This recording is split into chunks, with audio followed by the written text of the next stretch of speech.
UFC 254, we have a lightweight unification bout for the title. The champion, Khabib Nurmagomedov, is facing off against the interim champion, Justin Gaethje. So, folks, welcome to a show where we don't just look at odds. We don't just look at records and hype when we're talking fights. You know, this is all factors considered. And joining me, as always, is my co-host, AJ. AJ, how you doing, bro?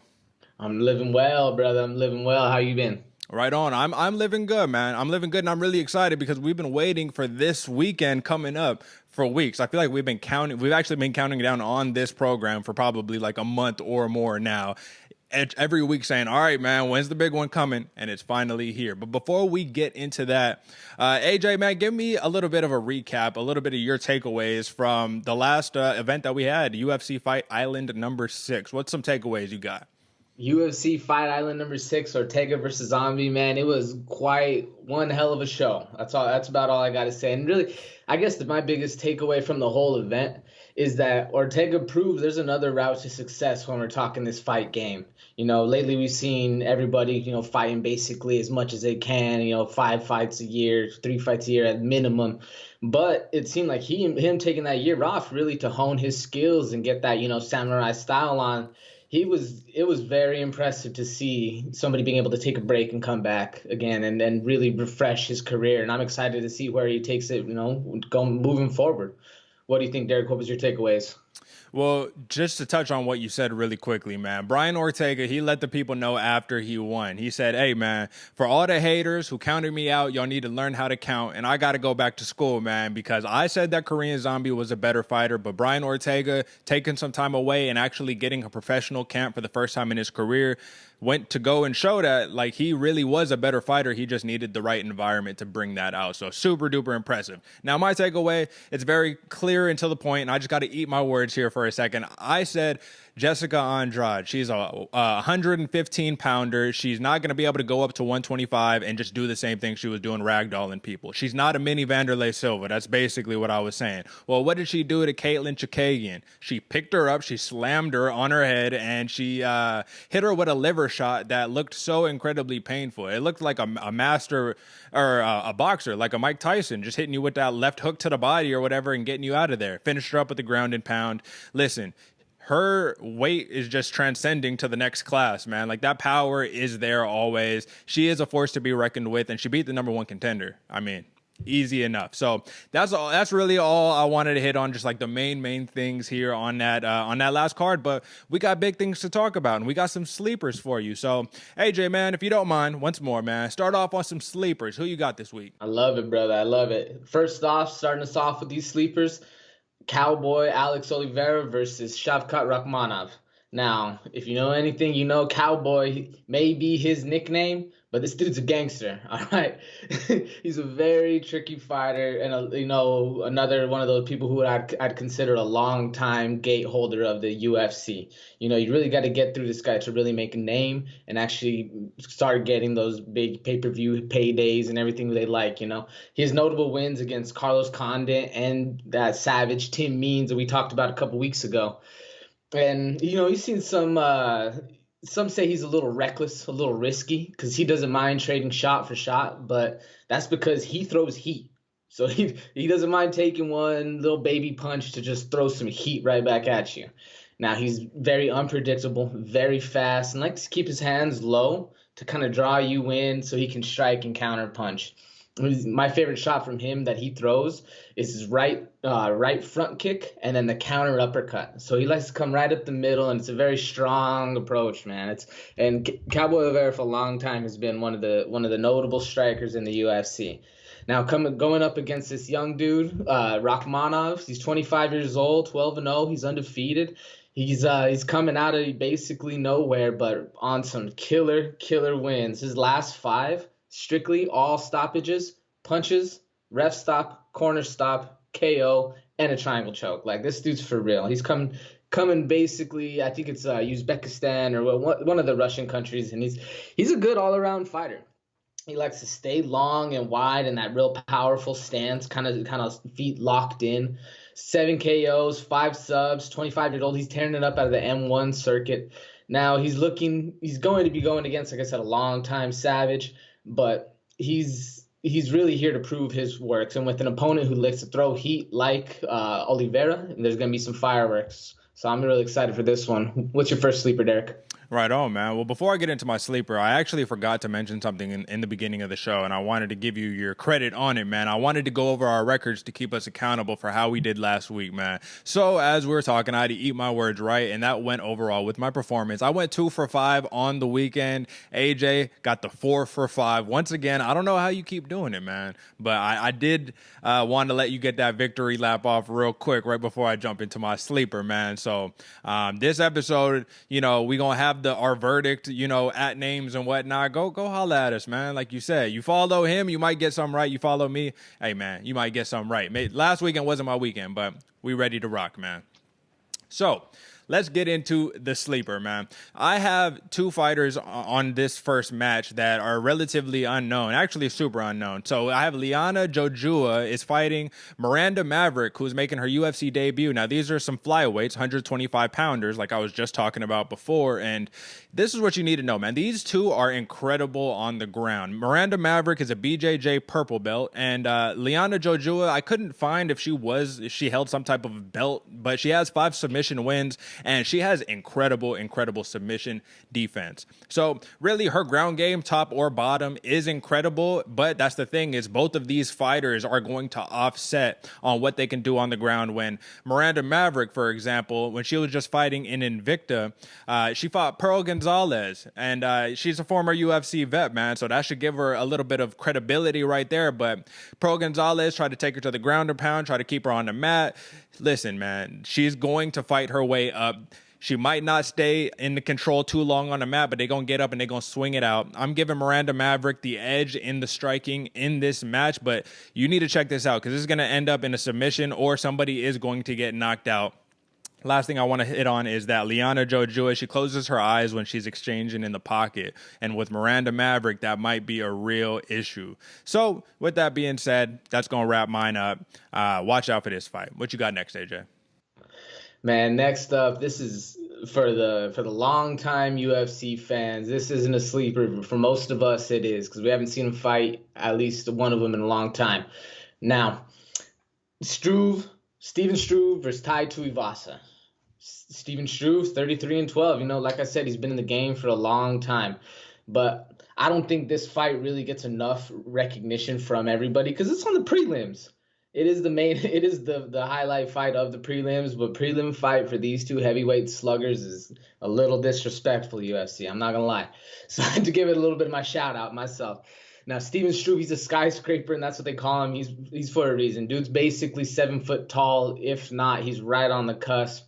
And he's super powerful at range. He's very long, lanky, and his kicks from at range are very heavy, very heavy. If he's able to control that distance and actually strike with the power he has, he's going to be a problem, a handful for Tuivasa. But the problem is, can a heavyweight bounce around on his toes for that long without getting tired and coming up and having the opponent smother him, which is basically what happened with Ben Rothwell. He was able to just, kick him in the nuts twice, tire him out, and then able to close the distance and take control. But it showed the heart of Steven Struve, and he's a fighter for real. He doesn't get a lot of respect. Now, Bam Bam Tuivasa, I've been a big fan of him for a long time, strictly because his name says it all. Homeboy likes to bang, all right? Now, he throws heat from the get-go. And I think after his last fight with that Spivak arm triangle choke, now he's really started to improve his ground game. But for the sake of this sleeper fight, I'm really hoping he goes back to his roots and just throws hands from the jump. So he was on his 7-fight KO streak until he ran into Andrei Arlovski, gave him his first 3-round fight. But he's really coming in the shorter fighter, looking to get inside against a big, long kickboxer, and he's coming to take his lunch money. So I'm really, really excited for this fight coming up. What's your sleeper, Derick? Well, right on, man. I'm equally as excited for that scrap, man. That's going to be some heavy leather flying over there, man. But I got some big boys on my next sleeper as well. I got some 205ers here. I'm rolling with another dude that's coming from Korean top team, fighting out of South Korea. Da Un Jung is facing off against Smiling Sam Alvey, man. This is one of the rare times where I'm going to tell you that this is a sleeper when Da Un Jung is 5-0 in his last 5 and Sam Alvey is 1-4 in his last 5. You are probably thinking, UFC matchmakers, what are you doing? But if you don't know who Smiling Sam Alvey is, that's probably what you're going to think, man. Dude is a gritty veteran who has about close to 45 fights in his MMA career. But this dude, Da Un Jung, is no joke, man. This is what you need to know. Mike Rodriguez, right? Now we know he's a killer from the bubble, performances that we've been having here since COVID hit, right? Well, Da Un Jung, he knocked out Slow in the first round. And what'd you say, AJ? Slow is smooth and smooth is fast, right? He got him out of there with a one-hitter quitter. You're not going to get Mike Rodriguez out of there like that a lot. And that was very impressive. And before that, he faced off against another killer, which was his UFC debut, and it was versus Khadis Ibragimov. And if you don't know who this dude is, he's coming blitzing you with a 25-punch combo. He's going to gas himself out by just throwing nothing but haymakers all fight.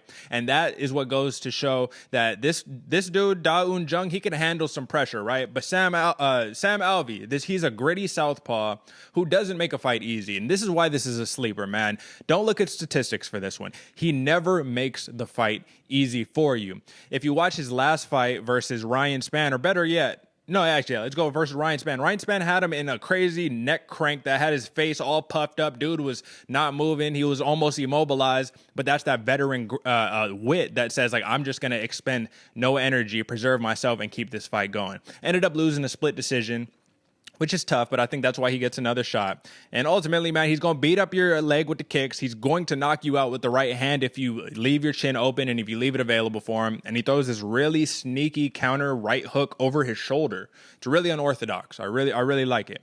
But with Da Un Jung, just know the dude cracks, but he also gets cracked. And I say it about a lot of my sleepers, but sometimes he will take the Brian Ortega, or let me preface, the old Brian Ortega approach, where instead of circling out or shooting for a takedown, he'll just eat a bunch of punches to his face and just be like, all right, my turn to fight. All right, cool. You know what I'm saying? So this is going to be a scrap, man. And don't count out my boy Smiling Sam Alvey. What you got next, AJ? Man, next up, a little bit of an unknown fight between Jacob Malkoun and Phillip Hawes. Now, I say that because Jacob Malkoun, only 4 professional fights, really begs the question, why is this dude on the main card when we got freaking Bam Bam throwing leather back there? You know what I'm saying? So, and this is really because this dude is actually a savage. He reminds me of a young Bobby Knuckles, who we got later on in the card I'll talk about soon. But he's very calm in the octagon and very confident on the ground, so he likes to keep it standing. And I think that's why Dana gave him a little bit of sunshine out there in the main card. He's very technical and very, very smooth. Like I said, he only has four professional fights, but 2 of the 4 are by KO win, and the other 2 are actually bangers if you go back and watch them. Now, next up, Phillip Hawes. He's 31 years old, 8-2, but he's on a 4-fight win streak. And I think what drew me to this fight the most out of the sleeper is just the narrative behind the whole thing. You know, the heart of Phillip Hawes. He goes out, first time in the Dana White Contender Series, gets dropped by a head kick round 2. You know what it happens? Go back, you check your cards. Goes and fights in 2 other organizations, 3 fights, stops all of his opponents just to get another shot back at Dana White Contender Series. Comes back, what does he do? Overhand right, ground pound, round 1, drops the opponent best save. Super quick, and it was in very, very impressive fashion. And I guess that's kind of what drew me to this fight. If it was me fighting, I'd feel a little slighted. I did all this hard work running through, Dana White Contender Series, getting dropped, getting back in it, all this work, where Malkoun just gets a shot out of four fights, gets a UFC debut. I'd feel a little slighted if I was Hawes. So I think that mentality against a young Malkoun who's confident, cocky, and arrogant is going to lead to a really exciting fight in their hands. What do you think, Derick? What you got Hey next? man, I got one of the things that I love to see next in a sleeper, which is a fight at a weight class that you don't normally see. So this is a 140-pound catchweight bout, and we have Nathaniel Wood and Casey Kenny facing off. And you probably know Casey Kenny because dude made a name for himself in his last fight versus Alatang Haile, where he just beat up this dude's body, kicked him in his solar plexus just a trillion times, to where dude's whole entire torso midsection was completely bruised up, black and blue. It was disgusting. But both of these dudes crack, and this is a sleeper because these two fighters are almost identical in their stats, really. You talk about their fight. Nathaniel Wood's 5'6", Casey Kenny is 5'7". Wood is 27, Kenny is 29. They're both 4-1 in their last 5. Wood has a 69-inch reach. Kenny has a 68-inch reach. Virtually identical. So what I want to see is a matchup of these styles, man. Wood has 8 knockouts and Kenny has 2 knockouts, but both of them got 6 and 5 submissions, respectively. But I don't expect them to use it. What I expect is to see a kickboxing match in the center of the octagon, because if you know anything about either of these fighters, just if you watch them, what they like to do is they like to push their opponent up against the cage. And when you got 2 fighters that are fighting equally like that, only one of them, really gets the opportunity to do that. I'm not going to tell you who I think is going to win this fight. That'd be too tough. You only get the main card picks from me. But I will say that you're going to see legs get beaten up, which is going to lead to immobilized fighters, which is going to lead to standing in the center of the cage or in against the cage, duking it out, banging it out. I want to call for a knockout on this one, but this could be like one of the fight of the night's 3-round complete scrap. So the last thing that I do want to know, and these are just the little caveats with these fighters, is Nathaniel Wood. Check left hooks and body punches. That's his name of the game. That's his main repertoire. And then when we're talking about Casey Kenny, he is a southpaw, a BJJ purple belt, and a judo black belt. So we need to keep an eye on those things.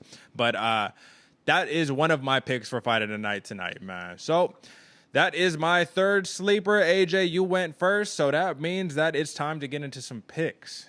Is that correct? Yes, sir. So Yes, sir. Yes, sir. Main pick time. all right, AJ, man, if you don't mind, I would like you to announce the first one, because we've been actually trying to get this fight going for I don't know how many weeks at this point. This fight has got, I think Ankalaev, he got COVID, and then Cutelaba got COVID, and then I don't know what's going on. But the fight, hopefully, in a couple days is about to happen. So I said some names, but AJ, you announced the whole thing for me, dog. Like you said, Derick, Magomed Ankalaev versus Yon Cutelaba. The grudge match is here, and I'm hyped for it. After the controversial ending after the first meeting and the bad blood that ensued, this fight is going to be an all-time barn burner. All right. Now, you remember when you were younger? There was gonna be a scrap. Something was about to happen. Maybe you and another dude are going to fight. Teachers got there a little early. You weren't able to settle your business, but you knew all day next time you saw him, it was on site. Well, luckily, we're going to be there when these two dudes see each other, because that's exactly what this fight is. They didn't get to settle their beef, and they're going to be swinging for the fences, man. I'm really, really excited for this fight. Ankalaev, he looks dangerous. You know what I'm saying? He's dangerous on his feet, and personally, in their last match, he actually had me thinking that he had Cutelaba out on his feet. It might have been the acting in Cutelaba that was a little too good, and I thought it was a pretty good stoppage. It was crazy, but it turns out he was playing that rope-a-dope game. Now, Cutelaba, he fights with some of the most passion and fury I have ever seen anyone fight, and you could just look at his intros and you can see the same thing. Now, that doesn't always lead to the best decision making when in the octagon, but it does lead to one hell of a fight. All right. Now, his rope-a-dope, like I said, caught me off guard and caught basically everyone off guard, and I think that's why he gets the instant rematch, that and the pre-show antics. But I expect him to leave the antics behind this time and come out looking for the early stoppage. He's a pit bull of a fighter and is going to be pushing the pace nonstop. Personally, I'm going Cutelaba, KO, round 3, going to give us the rubber match. What you got, So Derick? you took a really interesting approach when talking about this fight, because from Cutelaba, whatever he is saying, whatever anybody is saying, talking about rope-a-dope being played or a bad stoppage, listen, man, it wasn't the greatest stoppage in the world. I will admit that. But I will say this, man, Cutelaba, he fights with a little bit too much rage for me, you know what I mean, for my liking. And what you saw is him do his normal thing where he does his walkout, and then when his name is getting called, he walks in front of his opponent and is like, oh, we're going to, bang, points down to the mat and whatever. And this one got taken a little bit too far in their first match. And then what happens? He gets stopped in less than a minute. So I think Ankalaev has this dude's number. And the reason why is because if you felt that you got wronged and you felt that you're on the wrong end of a stoppage, and you're going to vow that you're not going to allow that to happen next time, this is already a raging dude, you know what I'm saying? You're probably going to come in even more upset, even more mad, even more vengeance coming in. I'd be surprised if he came in more tactical, which I think would be the most appropriate thing. But because of that, I think we're going to see the same exact thing, which is Ankalaev letting Cutelaba walk forward and countering him. That's literally all he did to win the fight. I believe he hit him it was like a right hook / uppercut to rock him, really have him out on his feet, and then he just spammed him with head kicks until the ref pulled him off. So I think we're going to see a repeat. I got Ankalaev knockout round 2. But that leads us to our next fight, which is one that I'm very surprised was on here. Like you talked about, we got bangers on the prelim. Why is Lauren Murphy and Lilia Shakarova on the main card? I have no idea until I did a little bit of fight study. So you got a really gritty vet, like a Sam Alvey type vet. She's like 37, 38 years old, and Lauren Murphy. She's also the 5th ranked flyweight in that division, facing off against a UFC debuter, which is Lilia Shakarova, she is a monster, and she is a scary, scary fighter. But she's fought in promotions where if it's not in English, no one cares about it, right? So this is what I will say about these fighters, man. Lauren Murphy has a 67% takedown defense and lands at about a 40% clip. That's not bad. That right hand is a piston, has virtually no tell on it, and she got power, but she only got 2 knockouts in the UFC. Shakarova, this is what my deep dive for her film study did. She has great cage control, and she has a great ability to walk her opponents down. Every single fight, same exact thing. You're going to see from the start, walking her opponent down, nothing will change. She transitions to side control very, very effectively and well on her takedowns, and she has very effective striking in southpaw and orthodox, and for that reason I'm going Shakarova for a UFC debut and a UFC win by decision. What are you thinking about this one, AJ? All right. Lauren Murphy versus Lilia Shakarova. Now, like you said, Lauren Murphy is a longtime vet, and I got to give a little bit of credit to her. She's looking to extend her winning streak to 4. Her last fight, she beat up my girl Modafferi, and she did it pretty decisively over 3 rounds. It was hard to watch as a Modafferi fan. Now, she looks very strong in the clinch and against the fence in her last fight, and feels comfortable really anywhere the fight can go. She's very experienced and needs to use that to her advantage to dictate where this fight takes place. Now, in my film study against Shakarova, she's another Russian looking to come make a big impact on the UFC. But in my opinion, she's kind of been largely untested in the lower realms of the fighting industry, and I'm excited to see how she actually reacts to the main stage, because usually these Russians can perform, all right? There's a ton of hype every time one of them comes out to the UFC, and Shakarova I don't think she's going to disappoint. Now, I think this fight is largely going to be a grappling match, with Murphy just being stronger and more experienced, looking to take Shakarova down into the deep waters, ultimately getting the decision win. I think it's going to be a longer fight of the night, just going to take place, like I said, grappling match. We're in for a very tactful approach to this fight.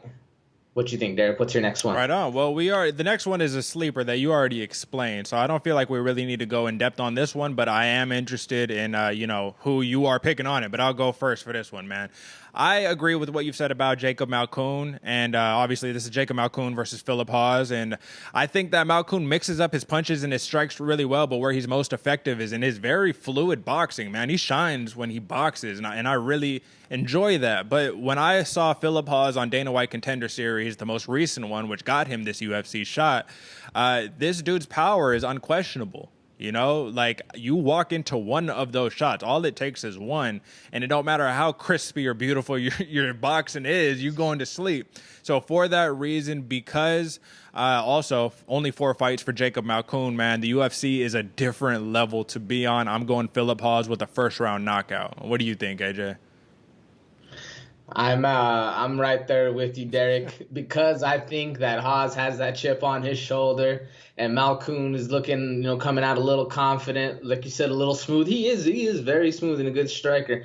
I think it's gonna end up in a dogfight, but I'm going Hawes KO round 1. Okay, right on, man. Well, now we've hit the actual ranked part of the main card, right? The real deal killers here. So the next fight we have is some big boys in the heavyweight division. We got number 7 ranked Alexander Volkov facing off against number 10 Walt Harris, man. I think that if you are a MMA fan, if you're a UFC fan, you probably know who these people are. And if you don't, there's really not much to it, man. If you want to explain in detail, AJ, I will let you. But really all I got to say about Alexander Volkov is he's a super tall striker who's looking to pick you apart from range. And, I mean, he's got a, let me see, takedown attempt. Both of these fighters, Harris and Volkov, don't really take down their opponents. They have less than a takedown per fight. So I expect a stand-up battle, but I think Walt Harris is going to make it ugly because he's a powerhouse, right? His last fight didn't pan out the way that we wanted to, but before that, he's basically steamrolling everybody, man. So I think that although Volkov should be respected as a Stefan Struve, as these dudes who are really big, we have to remember that he had a tough time getting, what's homeboy from the NFL? Greg Hardy. He had a tough time getting him out of there, man. So when you got a really motivated Walt Harris, who, let's not forget, man, he had some recent tragedy in his life that I think distracted him from the actual MMA portion of it, which is totally understood. You got family stuff going on. I think Harris is coming for heads, and I think it's going to be Volkov at the wrong end of that one. So I'm going to go another knockout, second round for the boy Walt Harris, man. What do you think? Man, I think unfortunately for Volkov, I think this is going to be another fight like Derek Lewis for him. Personally, I think he was winning that fight, the whole literally the entire thing until Derek Lewis was able to put just one fucking hand right to his chin and put him out. And I think the same thing's going to happen with Walt Harris. Now, Volkov, he's a big heavyweight, like you said, really tall, a favorite fighting out of Russia. But he's been on a little bit of a roller coaster in his last 3 fights, loss, win, loss. He did look really well against Greg Hardy, or he got the dub against Greg Hardy, but it wasn't the most impressive. He does struggle, he does struggle with power. And that's the biggest thing with heavyweights is that's what they have. That's their big thing as a heavyweight is they touch you once and they put you to sleep. Volkov isn't that. He's much more of a Nate Diaz or a point striker where he's going to kind of pick you apart from range. He does have 20 KOs on his record, which is rather impressive considering that he doesn't just always put people to sleep. He does have some very impressive kickboxing combinations. Now, Walt Harris, he took a rough loss against Alistair Overeem in his last bout, but I think he's coming to look to prove that he really does belong in the heavyweight contention. He's really strong and explosive, going to come in, look to get close up, and then land some vicious elbows and some vicious shots. I think stylistically this fight favors Harris. And I'm looking for him to really go out and put his stand-up to work and get that early KO. All of his finishes have come by KO, and I think this one's going to end the same. Harris, KO, round 2.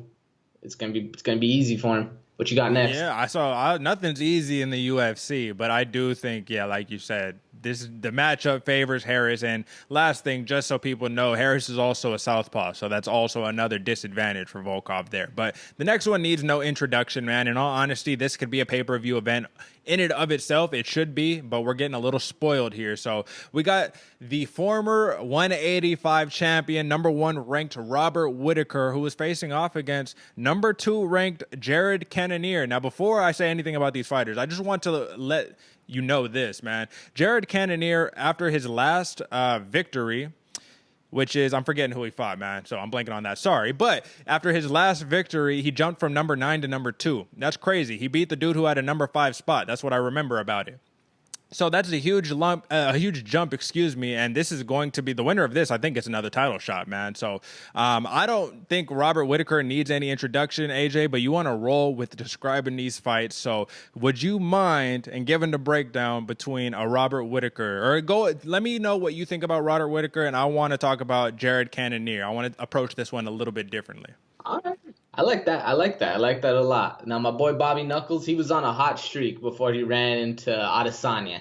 And I guess what kind of was crazy is it shows the star power that that he lost after the loss to Adesanya. I don't even really remember that he fought Till after. Oh, yeah.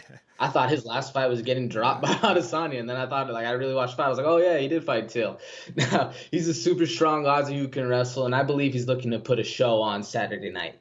He has a tendency to go strike for strike, which doesn't necessarily land in the biggest benefit for him, because he does like to land those big power shots, but it's a risky game when you're going against a dangerous man like Cannoneer.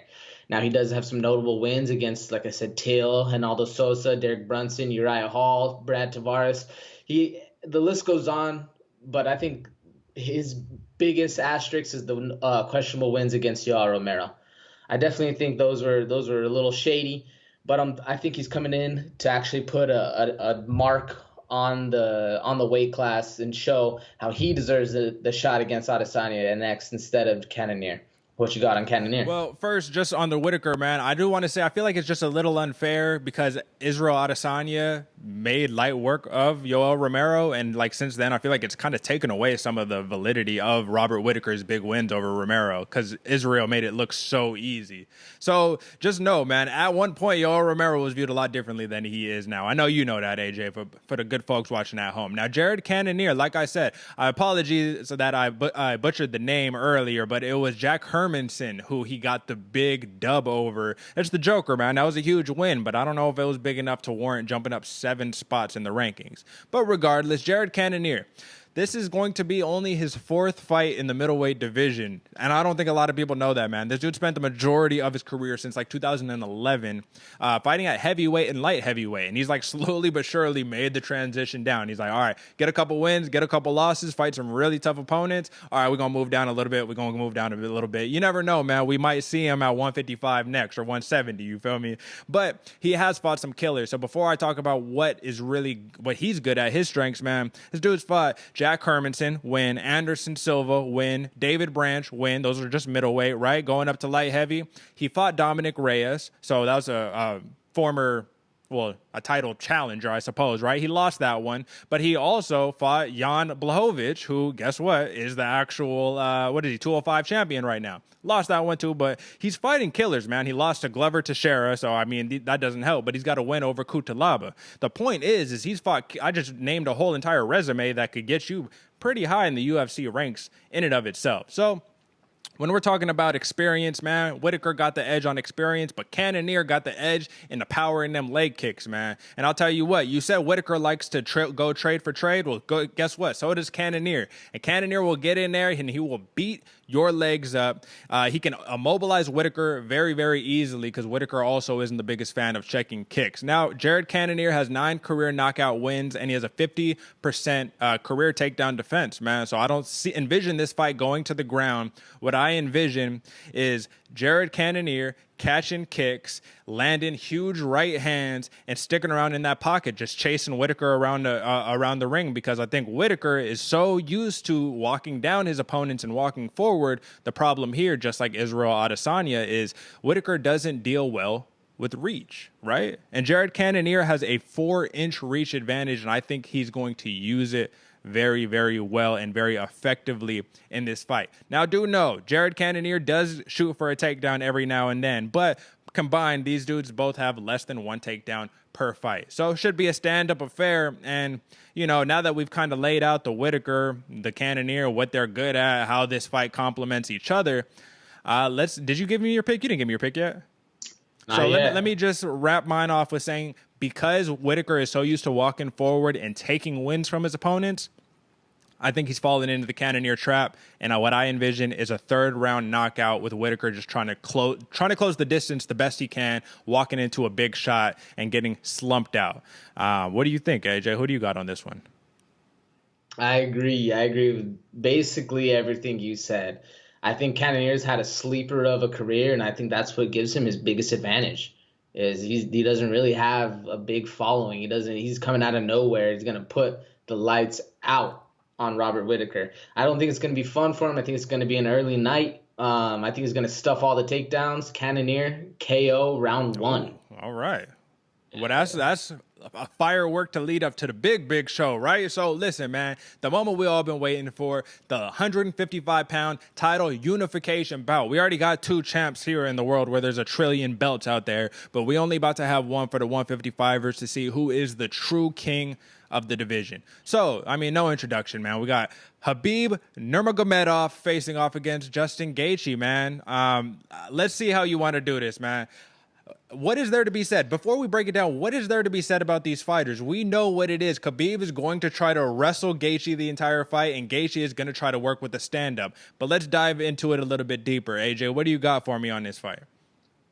Like you said, Derick, what do you say? What notes? Like, I mean, they already know. They broke it down for us. That's the biggest, I think, the craziest aspect about this fight. All right, Khabib, Sambo Phenom. He's going to pressure you to the cage. Gets his hands on you. Once his hands are locked, he's going to get the takedown, do that butterfly guard around your legs, and then just proceed to pound your face in. Gaethje, great wrestling. The only difference is we haven't seen it. He has all-American wrestling, but nobody goes to test him because they're down to trade shot for shots. They want that payday. It's a smart move on his part. It's very under-researched or undershown, so no one has any tape on it. They just know he's a great wrestler. And having that knowledge that Gaethje has, that Khabib has his one attack, by the way, no one has been able to stop. His attack is so strong that it made Conor, he was able to drop Conor because of it, because it was so distracting that Conor, to think about the takedown, he was able to get dropped in, I think it was like round 2 or 3. But this is something that Mayweather couldn't even do. So that shows how different the fight game is. And with that knowledge, Gaethje going in and his pedigree of wrestling, it's going to be really interesting to see how he's able to do it. Because even Gaethje himself said it. If he takes me to the cage, I'm screwed. It's over. But if I kick him 4 times, it's over. Let me ask you this really quickly, man, because I'm just curious. Like, there's a couple different ways that this fight could play out, right? Because as you just talked about, right, it's like they're saying, like, if I do this, game over. If I do this, game over. I want to know if this is one of those fights where we see the opposite of what we expect, where we see a striking Khabib Nurmagomedov who says, like, listen, man, I've achieved everything. You hear him say it all the time. He's like, dude, I don't want to fight these bums anymore. I already put you on my desk. Like, you're done. I need a new challenge. I need to show I am the greatest. This is the last couple of fights for Khabib. So I can imagine, or at least maybe this is just like a utopian fantasy of mine, of Khabib trying to indulge in a striking contest, and then Gaethje for some reason just saying, like, I'm just gonna go full wrestler, man. And if that happens, it's like I don't know, man. The thing is, Gaethje he literally, I'm looking at the stats, he has a 0 takedown average, zero submission, nothing. We're going to fight. So do you think, and this is just a question for you quickly, do you think that Justin Gaethje, there's a possibility of him saying, I know I have to go for broke, or do you think he has a 5-round mentality? I don't know. I don't even know how many decision wins he has on his belt, if he has, any. I think personally Gaethje's in it for the finish. Yeah. I think he's looking, because that's his initial mentality always. He wanted to be the most entertaining fighter in MMA. But once he made that switch to I want to be the champ, I think he still kept that entertaining aspect, but he's going about it a different way. And what you said is actually kind of interesting, Derick, because imagine, so what's more gangster than beating the guy at his own game? You know what I'm saying? The guy that's undefeated, the guy that no one's been able to solve. He's been mauling people. What's more gangster than taking it to him? Just like his fight. That would be very impressive. I don't know if I see it happening like that, but I do think Khabib, with all the media attention and all the kind of everything that he's been kind of getting, you can see it in his face. He's not really the happiest right now. I think he might have it in him to say, fuck it, let's throw some hands. Well, the reason that and listen, man, this is a show where we talking about the fight game, right? And sometimes politics and you know, personal life gets intertwined in that. So the one big narrative, right, is that Khabib lost his dad, and that was his coach of, you know, his whole life. So that's the question, is that, okay, we have a different camp, just like Ortega got the benefit of getting a different camp. Now Khabib basically has the same camp, he just has a different guy that's like, listen, I'm not even going to tell Khabib what to do because he already knows what to do. So being in that position where you're given all control, all autonomy over what your game plan is and how you're going to execute it, who's going to sit there to say, hey, stop? Because there's been times versus Ally Iaquinta or, you know, even Connor, where he's just standing up trying to trade with you. And he's like, hey, bro, like, no, stop, wrestle. That's the game plan. You're going to wrestle. So I just want to know how much of a psychological impact that will have, because, you know, like we've said from the jump, man, there's not really anything nuanced we can say about this matchup. We've been talking about it for months. The ESPN brass and all the rest of the MMA world has been talking about it for months. And at the end of the day, all we can do is we can give our pick and we can see who's wrong at the end of Saturday night. So I'm gonna go first. And listen, man, I'm gonna die on this shield, or I think that's the appropriate saying. I'm gonna fall on my sword on this one, man, if it goes wrong, but I'm going Gaethje all day. I think there's something in me that if I had $100,000, I would bet it on Gaethje right now, but obviously I don't. And you'd probably lose because of the odds, but if it pans out, it'll be so sweet. So I'm rolling with it. High roller, baby. Who you got, AJ? Man, I think this fight is one of those interesting ones that we know what's going to happen if person A is able to control the pace, or if person B is able to control the pace, but we don't know who's going to be able to do that. And I think either way, this fight is going to be a one-sided fight with person A or person B controlling either way. It's just who gets it done. There's so many narratives, like you said, going into this fight, man. It makes for a great series. And I think I'm personally, what made me at the end of the day, because I was, you know, battling back and forth, what made me go ahead and go with the choice I did is one thing I heard at the press conference. Gaethje comes out and says that he took Ferguson's soul, and he was on that Goggins shit, and that made me instantly like, all right, bro, Gaethje's getting that KO win, round 2. I think he's doing it, brother. It's going to be wild. It's going to be fireworks from the jump. So I'm really excited for this fight. Interesting. Yeah, and that's the thing too, man, is I'm going with a decision with it, as I don't expect to finish. And it's hard to not expect to finish when you're talking about these two guys. But listen, man, I just hope we have an incredible event. That's what it comes down to. Win or lose, this is a fight that we've been waiting for a long, long time. So I'm glad it's finally coming to fruition. Now, the new way that I want to round out this program, AJ, I'm going to hit you on the fly. I didn't give you no time to prepare for this or nothing. Outside of the obvious, you know what I mean, main event, co-main event, can you give me one fight on this card that you think could qualify for a performance of the night or a fight of the night bonus at the end of the night? I do, Derick. I do. I think there's one fight that particularly stands out the most for what we consider fight of the night, and that's usually a scrapper of a brawl, right? And I think it's going to be the Ankalaev and Kutaleba brawl. And I think that being set up with all the previous stuff and the tenacity and the passion and the striking prowess that those two fighters have, I think it's going to make for quite an exciting match. I'm going with that as my fight of the night pick, Derick. What you got? On. I'm going with 2 events in a row, back to back. I think I'm almost positive it was performance of the night or fight of the night, but I'm going Casey Kenny, Nathaniel Wood, man. I can't see how that's not going to be a banger of epic proportions. There's just no way I could see it being a boring fight. So with that being said, too, at 140 pounds, it's just something new that we're going to see. So that's what we got for you folks, man. This is the new way we're going to run it, and let us know. Holla at us on Verdict. Let us know who you picking in the comments. Like, subscribe, all that good stuff. Share it with your friends, and just know that we have a website now. So go holla at PortlandFreethinkersClub.com/AFC. All factors considered, baby. Come holla at us. Until next time, folks. Peace.